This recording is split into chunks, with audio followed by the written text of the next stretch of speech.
लोक जर मुलगी पाहायला चालली, जातानाच लोकांच्या अंतकरणात खूप मोठेपणाचा भाव असतो. दुसऱ्याची गाडी घेऊन जातील पण जाताना फुगरीतच जाणार. आणि मग तिथं गेल्यानंतर मुलगी पसंत झाली, बोलण्याची ढंग असते याच्याकडे. मुलीच्या बापाला सांगतो, हे पहा तुमची मुलगी आम्हाला पसंत आहे, आमच्याकडे काही कमी नाही, आम्हाला काहीच नको. एकदा बोलून होत नाही, हे 2-3 बोऱ्या बोलावलं का तो हे बिमलं जातं. मुलगी पसंत आहे, मुलगी फार सुंदर आहे, शिकलेली आहे, गोरीपान आहे, गुणवान आहे, शिलवान आहे, कुलवान आहे, आम्हाला काही नको, आमच्याकडे काहीच कमी नाही.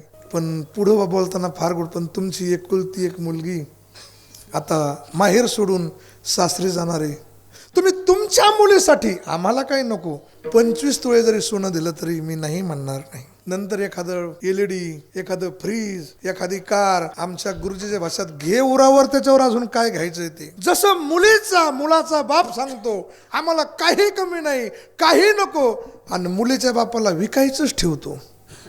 तुकोबरांचं तसंच झालंय. तुकोबरा काय मी पतित कीर्तिवान, मी पतित काय कीर्तिवान आहे. आणि एवढं वर्णन केलं की गाथ्यामध्ये स्वतंत्र एक प्रकरण तयार झालं, त्याचं नावाचे संत पर प्रकरण.